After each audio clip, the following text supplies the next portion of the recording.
In 2009, at a desolate construction site in Huzhou, Zhejiang, the body of Chen Xiaomei, a promising university student, was discovered beneath a pile of rubble. But this was no ordinary murder case. The connection between the victim and a psychologist revealed heartbreaking truths about the crimes and traumas she had endured before her death. Obscure clues, hidden secrets, and a gripping investigation led to a shocking conclusion. Stay tuned until the end of the video as we uncover the full truth behind today's case. The body of a female student found under rubble. On the early morning of November 15, 2009, at an unfinished construction site in Huzhou, Zhejiang, China, the quiet atmosphere enveloped the scattered concrete pillars and steel beams. A cleaning worker, starting his shift early, entered the construction area. As he walked through the rubble and steel debris, his eyes suddenly caught something unusual, a foot protruding from the wreckage, faintly visible in the shadows. Anxiety surged as he approached closer. Bending down, panic overtook him. Beneath a thick layer of dust, the lifeless body of a woman emerged. The victim's body was motionless, buried under the rubble with clear signs of brutal assault. Unable to maintain his composure, the worker immediately ran out of the site and called the police in a state of shock. The police quickly arrived at the scene, which presented a chaotic and horrifying sight. The construction site resembled a maze with exposed concrete pillars, protruding steel bars, and scattered rubble. The victim's body lay amidst the debris, almost entirely obscured by the dust and bricks. It was the body of a young woman, estimated to be between 20 and 25 years old. Her long black hair was matted with dust, and her light-colored clothes were torn, stained with blood and dirt. Upon examining the body, the police discovered a deep mark around her neck, indicating strangulation with a cord or sharp object. The skin around her neck was torn and swollen, with dark purple bruising showing the severity of the injury. Apart from a few minor abrasions, there were no fatal wounds on her body other than the injury to her neck. Another noteworthy detail was that the victim wore only one silver heart-shaped earring. Her right earlobe was swollen and red, as if it had been injured shortly before her death. Not far from the body, the police found a small, torn, and dirty bag containing a few personal items. The silver necklace on the victim's neck and the remaining earring became crucial clues. The police speculated that this could be a case of violent assault, with the crime scene and the condition of the body revealing complex details that required meticulous investigation. The autopsy provided critical information about the cause of death. The victim, Xiaomei, had died from strangulation, with a distinct deep mark around her neck. Bruises and scratches on her body indicated she had been attacked and dragged before being killed. Small metal particles found in the wounds on her neck suggested the assailant had used a type of cable or wire to strangle her. Furthermore, there were no signs of poisoning or sexual assault. The time of death was estimated to be around 12 hours before the body was discovered, approximately 6 p.m. the previous evening. Inside the victim's bag, the police found identification documents that confirmed her identity as Chen Xiaomei, a 22-year-old senior at a prestigious university in the city. When Xiaomei's family received the tragic news, they were devastated. According to her family, Xiaomei was an intelligent, diligent young woman who lived independently and strove for her future. Although her family was financially well off, she always worked part-time jobs to cover part of her living expenses and gain experience. Her family described her as a responsible person who balanced her studies and work, with no involvement in troubles or unclear relationships. Her mother shared that Xiaomei had recently mentioned meeting a new acquaintance related to work but hadn't disclosed details about this person. This raised concerns that she might have unknowingly found herself in a dangerous situation. Clues at the scene and initial police assessments. The police began their investigation based on evidence and autopsy results. A notable point was the estimated time of death, around 6 p.m. the previous evening. However, the construction site had workers present and passing through until approximately 7 p.m., with no reports of any accidents. This led to the hypothesis that the murder might have occurred elsewhere, and Chen Xiaomei's body was moved to the construction site after the workers had left. Aside from the strangulation marks and a few minor scratches, Xiaomei's body showed no severe injuries such as fractures or internal organ damage, which did not align with a typical accident at a construction site. These details suggested that the perpetrator deliberately staged the scene to make Xiaomei's death appear as an accident. Given the abandoned and chaotic nature of the construction site, it was an ideal location to conceal a body for an extended period without being discovered. This reinforced the theory that the perpetrator had carefully planned the crime to hide their actions. Additionally, the presence of Xiaomei's personal bag near her body, though torn and dirty, still containing identification documents, indicated that theft was not the motive. This ruled out the possibility of a robbery-motivated murder.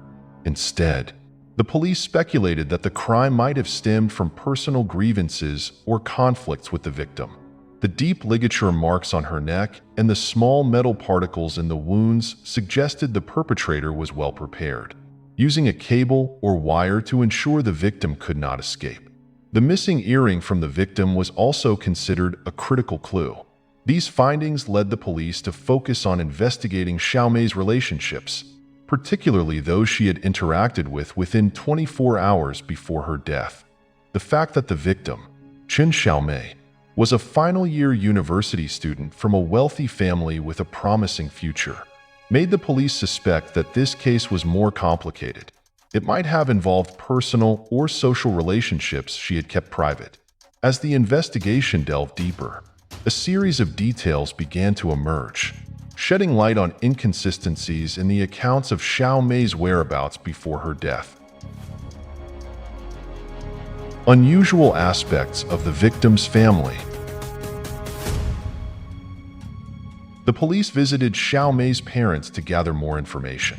However, when asked about their daughter's whereabouts on the night of the murder, both Mr. Chen and Mrs. Zhang appeared confused and unable to provide clear answers. They explained that Xiaomei had left home that morning for university as usual and showed no signs of anything unusual. When night fell and she didn't return home, they assumed she might be studying late or participating in extracurricular activities, so they didn't feel concerned. What raised suspicions for the police was that, throughout the evening, Xiaomei's parents neither called nor texted to check on her whereabouts, nor did they seem to notice her absence during dinner. When questioned why they were not worried, both explained that Xiaomei was an independent adult, often busy with her studies and part-time work. They assumed she might have stayed late for work or spent the night at a friend's place without notifying them. However, the police pointed out that Xiaomei always informed them in advance if she planned to stay overnight elsewhere. Their hesitation and silence further fueled doubts. Strangely, even the following morning, when Xiaomei still had not returned, her family took no action to look for her. It was only after the police notified them of the discovery of her body that they realized she had not come home since the previous night. The lack of concern from Xiaomei's parents not only surprised the police, but also raised questions about the true nature of her relationship with her family. Did her parents genuinely know nothing about their daughter's life? Or were they deliberately ignoring warning signs? These questions highlighted the mystery surrounding Xiaomei's activities on the day of the murder and opened up new theories for the investigation. It became possible that Xiaomei had met someone or been involved in activities unknown to her family, which might have directly led to her tragic death. A lonely life behind the perfect facade. After gathering little useful information from Xiaomei's family, the police turned their investigation to her university. They hoped that her teachers and friends could provide more clues about her whereabouts on the day she disappeared. At the university, the police learned that Xiaomei was an excellent student, diligent and rarely missing classes. However, on that day, she had been absent from her afternoon lectures without prior notice. Her absence struck her professors as unusual but not alarming, as they assumed she might have personal reasons. Some of Xiao Mei's friends revealed that she had attended her morning classes as usual. During lunch, she mentioned to a few close friends that she needed to meet someone very important in the afternoon, but didn't disclose who it was. When asked for more details, none of her friends knew who she might have been meeting, only that it was an important appointment.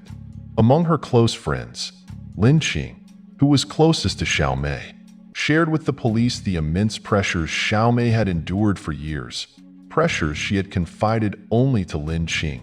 On the surface, Xiao Mei appeared perfect, intelligent, hardworking, beautiful, and admired by many. Yet behind this facade was pain and loneliness that no one could comprehend. Xiao Mei's parents were successful entrepreneurs, constantly occupied with work. They spent most of their time on their business, with partners, or on business trips, leaving little time for their daughter, even when they were available. Their conversations with Xiao Mei revolved solely around her academic achievements and the high expectations they had for her. Xiao Mei once told Lin Qing that she felt like a trophy, a symbol of her parents' success, rather than a beloved and cared-for child. From a young age, she lived under the pressure of being perfect and meeting her parents' expectations. Mistakes were unacceptable. If she didn't meet their expectations, she wasn't encouraged but criticized and scolded.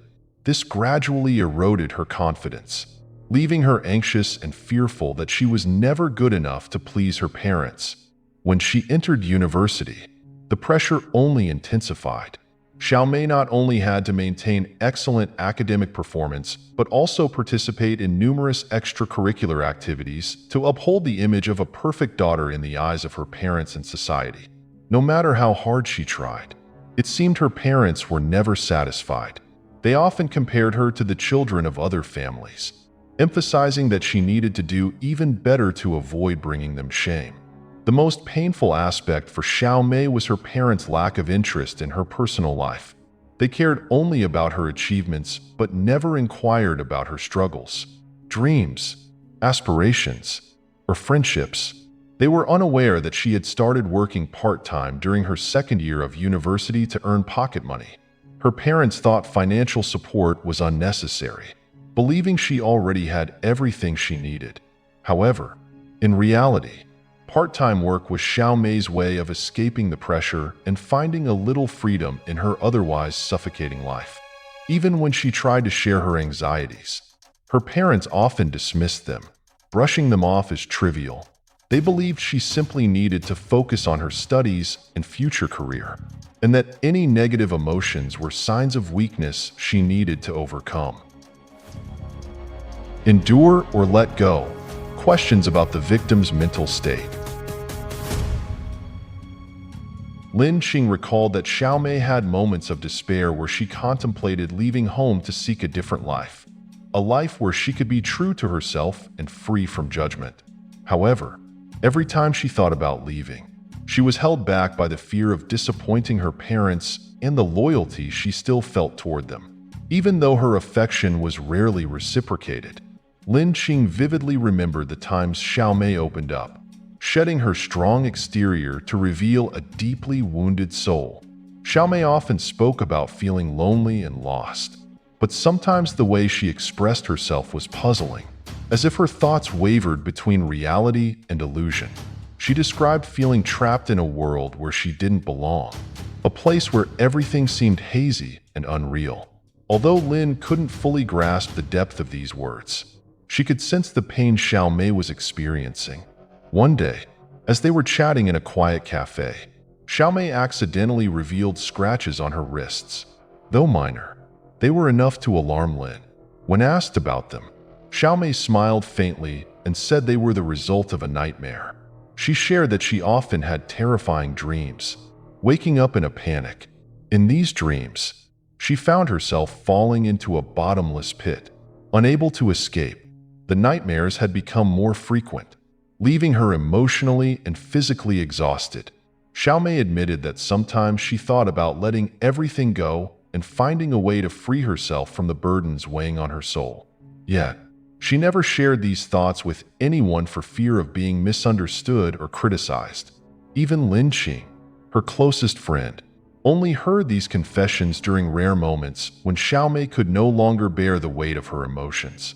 Every time Lin listened to Xiaomei's confessions, she felt a deep sense of worry and heartbreak.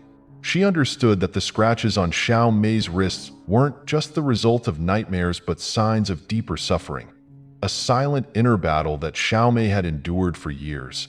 Lin had repeatedly urged Xiaomei to seek help, but she always deflected, insisting she could handle it on her own. Despite Xiaomei's reassurances, Lin knew her friend couldn't face these struggles alone, leaving her constantly anxious about Xiaomei's fate. The police began to question Xiaomei's mental state. They couldn't ignore the possibility that she was suffering from a severe psychological condition, possibly depression. This theory seemed increasingly plausible when compared with information from her family and friends.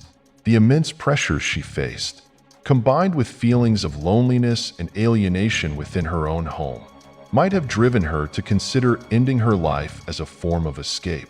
However, the unusual evidence at the scene and the handling of the body raised a different question. Details such as the injuries on her wrists, the signs of violence on her neck, and the deliberate concealment of her body suggested that this was not a simple suicide. The police suspected external involvement and began to consider the possibility of a murder staged to cover up the truth. Investigators continued to delve deeper into Xiaomei's life, searching for any clues related to ambiguous relationships or someone who might have had a motive to harm her. Shocking discovery in the victim's room. On November 17th, police searched Xiaomei's private room in hopes of uncovering more clues about her mysterious death. From the moment they stepped into the room, they were struck by an overwhelming sense of isolation and gloom, a stark reflection of Xiaomei's deeply scarred inner life. Her room was neatly arranged, but it concealed dark secrets she had kept hidden for so long. At first glance, nothing seemed out of the ordinary. However, upon closer inspection, the police found a small locked cabinet in the corner. Inside were shocking items, small razor blades, shards of broken mirrors, and syringes, all meticulously organized, as if they were tools Xiaomei used to cope with her emotional pain. Some of these items bore traces of dried blood, evidence that she had self-harmed in the past. This discovery confirmed that Xiaomei had been grappling with severe psychological distress, unbeknownst even to those closest to her. In addition to these items, the police uncovered a diary carefully hidden in a drawer under her bed. It was a repository of her most private thoughts, chronicling the pain and inner turmoil she had been unable to share with anyone. As they read through the diary, the police found pages filled with despair, scribbled notes detailing her loneliness, internal conflicts, and mental struggles. One particular entry drew the investigators' attention. Xiaomei admitted she believed she was suffering from bipolar disorder.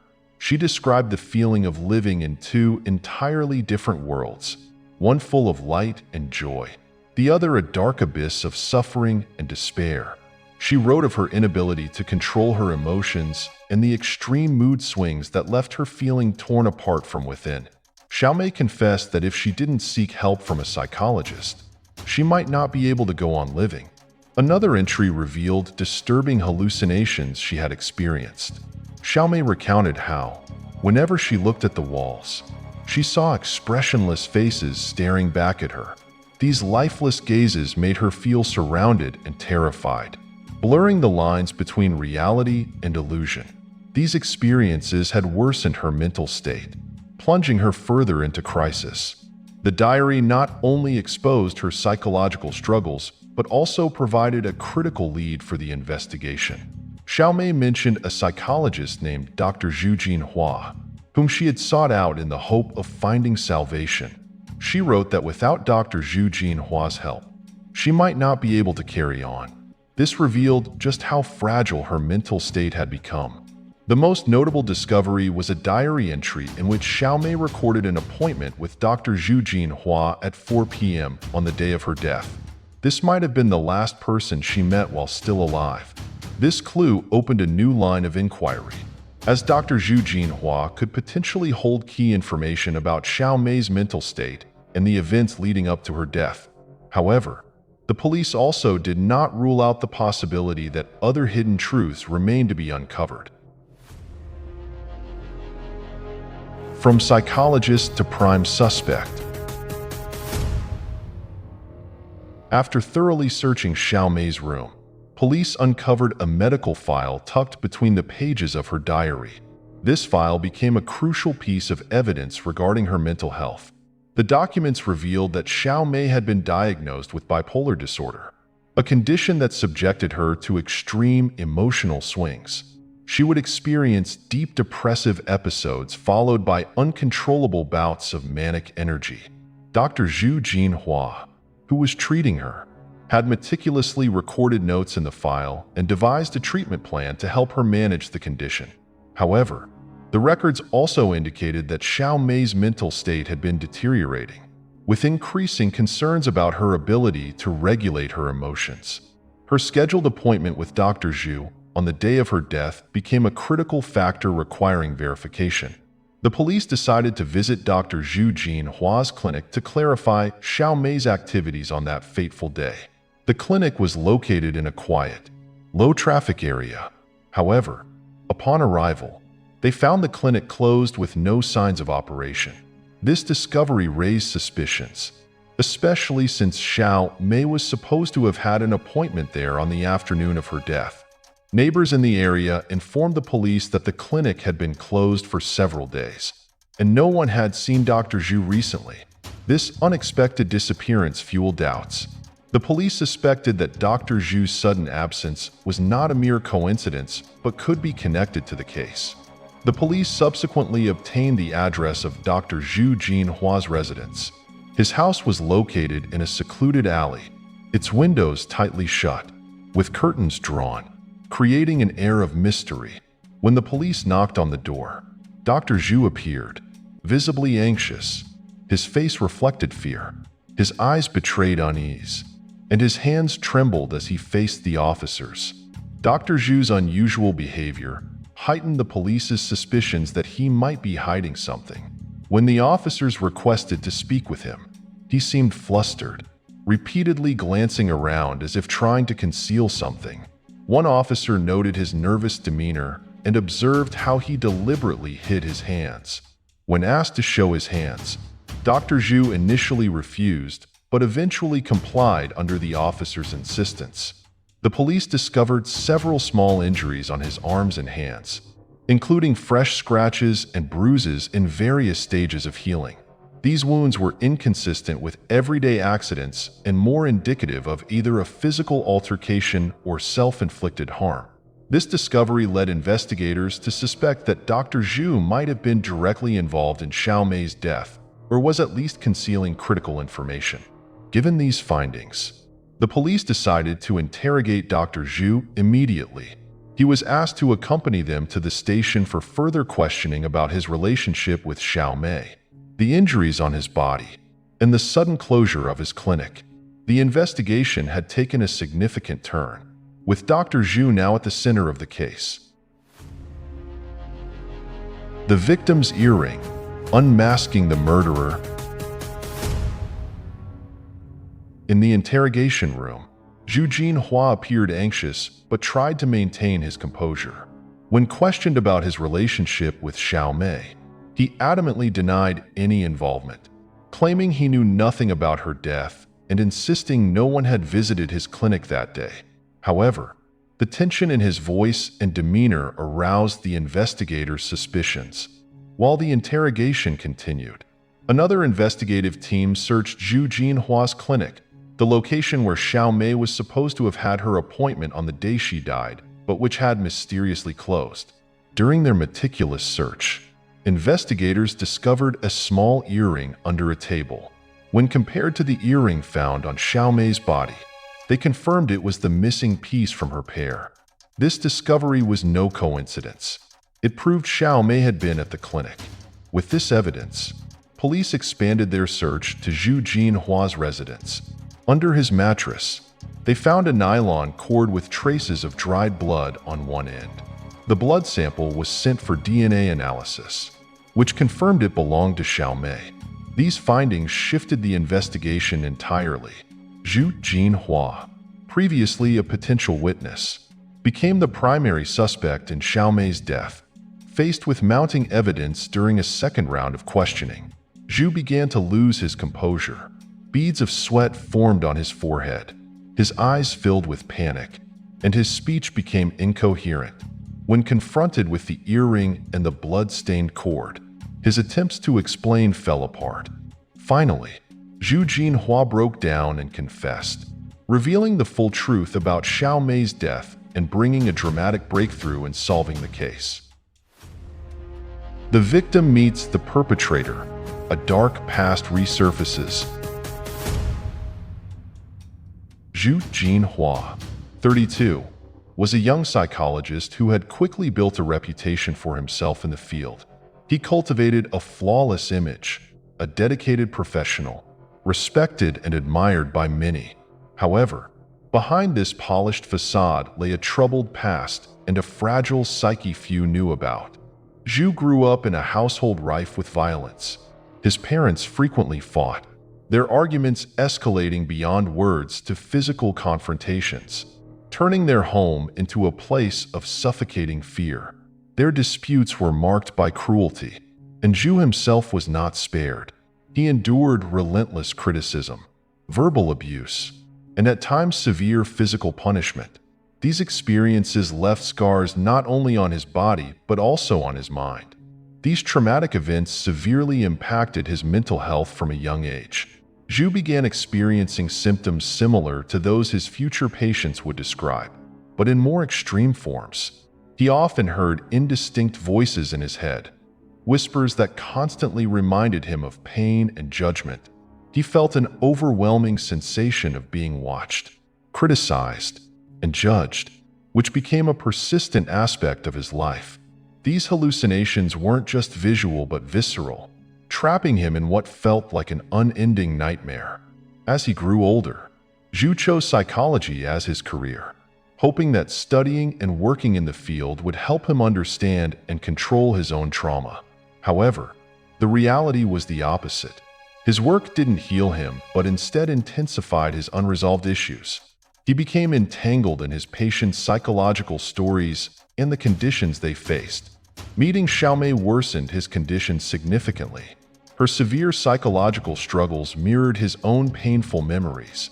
From their very first session, the parallels between Xiao Mei's experiences and his past overwhelmed him. It was as if he was confronting the very memories he had tried to suppress. The painful echoes of his childhood collided with Xiao Mei's narrative, creating a storm of uncontrollable emotions in Zhu's mind. He lost the ability to distinguish between himself and his patient, feeling as though he was being drawn into a whirlpool of confusion and chaos. This convergence of past trauma and present turmoil ultimately set the stage for tragedy. The boundaries between professional and personal collapsed, driving Zhu to commit a crime born from his inner torment and inability to cope with the shadows of his own past. The killer's shocking confession and final sentence. On the fateful Monday of the incident, Zhu Jinhua's psychological condition had severely deteriorated. During that day's therapy session, Xiao Mei delved deeper into her profound psychological struggles, unearthing layers of pain and complex emotions. Faced with these raw emotions, Zhu began losing control. His perception of reality blurred, and he struggled to distinguish between what was real and what was an illusion. He felt surrounded and threatened by an invisible danger that he irrationally attributed to Xiao Mei. In a state of panic, Zhu convinced himself that Xiao Mei posed a threat, perceiving her as a sinister figure pushing him into danger. Unable to regulate his emotions, he attacked her. Initially, he strangled her with his hands, but Xiao Mei resisted fiercely. In a frenzy, Zhu grabbed a nylon cord he always carried, a tool he used to calm himself during his own psychological episodes, and strangled Xiaomei until she stopped moving. After realizing the brutality of his actions, Zhu fell into a state of extreme panic.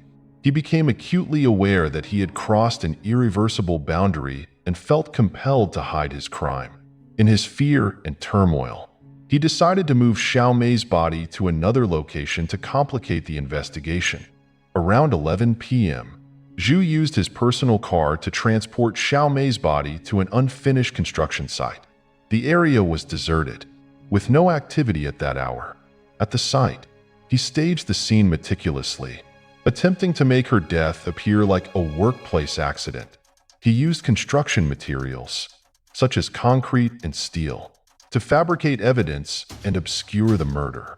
After completing this staging, he quickly returned home, consumed by guilt and fear. Over the following days, Zhu descended into extreme anxiety, constantly feeling as if he were being watched and haunted by the possibility of his crime being discovered. Unable to find peace, he spiraled further into paranoia. On November 19th, the court sentenced Zhu Jinhua to the death penalty for murder. The case left a deep and haunting impression, not only for its brutality but also for the tragic reality that both the victim and the perpetrator were victims of psychological illnesses. The family, which should have been a source of protection and healing, had instead become the root of profound trauma, culminating in this tragedy. The death of Xiaomei and Zhu Jinhua's criminal actions serve as a grim reminder of the devastating consequences of untreated psychological instability. This case underscores the critical importance of early recognition and treatment of mental health issues to prevent similar tragedies in the future. What are your thoughts on the victim and the perpetrator in today's case? Share your opinions in the comments below. And don't forget to like and subscribe to our channel to keep up with more gripping crime stories from around the world. See you in the next video.